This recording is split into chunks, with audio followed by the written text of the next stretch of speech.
नमस्कार मित्रांनो. घरात जिना कुठे ठेवायचा हा छोटा वाटणारा, पण अत्यंत महत्त्वाचा प्रश्न आहे. जर चुकीच्या दिशेला जिना असेल, तर पैशाचा प्रवाह, आरोग्य, घरातील शांतता यावरती थेट परिणाम होतो. पण योग्य दिशेला जिना असेल, तर घराची ऊर्जा पूर्णपणे बदलते.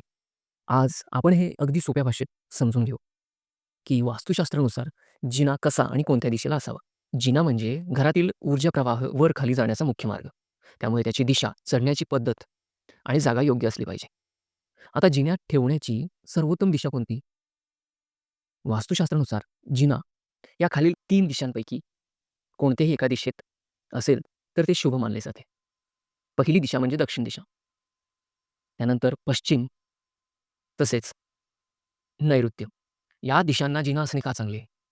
कारण या दिशांना जिन्याच्या वजनाने जडत्व निर्माण होते आणि वास्तूमध्ये स्थैर्य वाढते.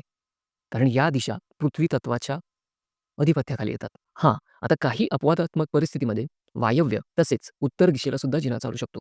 आता सगळ्यात महत्त्वाचं, जिना कोणत्या दिशेला असू नये? पूर्व, ईशान्य तसेच आग्नेय दिशेला जिना अजिबात असू नये. या ठिकाणी जिना बनवला तर जडत्व निर्माण होऊन ऊर्जेचा प्रवाह बिघडतो आणि महत्त्वाचं म्हणजे विविध प्रकारचे वास्तुदोष निर्माण होतात. अजून एक महत्त्वाची गोष्ट जी बऱ्याच लोकांना लक्षात येत नाही, ती म्हणजे जिना चढताना चढणाऱ्या व्यक्तीचे तोंड हे कोणत्या दिशेला व्हायला पाहिजे? चढताना उत्तरेकडून दक्षिणेला किंवा पूर्वेकडून पश्चिमेला तोंड होईल अशा पद्धतीने जिन्याची रचना असावी. अगदी सोपं सांगायचं झाल्यास, जिना चढताना एकतर उत्तरेला तोंड व्हायला पाहिजे किंवा पश्चिमेला तोंड व्हायला पाहिजे. अशा पद्धतीने जिन्याची रचना असावी. आता अत्यंत महत्त्वाची गोष्ट ती म्हणजे ब्रह्मस्थान. ह्या ठिकाणी जिना असेल तर फार मोठा वास्तुदोष आहे. त्यामुळे ब्रह्मस्थानात म्हणजेच घराच्या मध्यभागी हा जिना अजिबात ठेवू नये. जिना कसा नसावा? जिन्याखाली कचरा, पाण्याची टाकी किंवा शौचालय असू नये. जिना खूप अरुंद असू नये. 2 पायऱ्यांमधील अंतर हे योग्य असावे. कमी किंवा जास्त असू नये. पायऱ्यांची संख्या ही शक्यतो विषम असावी.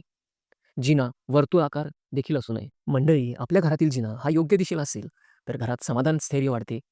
घरात येणाऱ्या पैशाचा प्रवाह सुधारतो. वादविवाद कमी होतात. घरात शांतता राहते. आणि चुकीच्या दिशेला जिना असेल, तर पैशाची गळती, अचानक खर्च, ताणतणाव, भांडणे तसेच आरोग्याच्या तक्रारी उद्भवतात. जिना हा घरातील सर्वात प्रभावी वास्तू घटकांपैकी एक आहे. जर जिना चुकीच्या दिशेला असेल, तर काही वास्तुशास्त्रातील उपाय करून त्याचे दुष्परिणाम हे कमी करता येतात. मंडळी, ही होती वास्तुशास्त्रानुसार जिना कसा असावा याबद्दलची माहिती. ही माहिती तुम्हाला उपयुक्त वाटली असेल तर व्हिडिओला लाईक करा आणि वास्तू मराठी चॅनलला सबस्क्राईब करायला विसरू नका. भेटूया पुढच्या व्हिडिओमध्ये. धन्यवाद.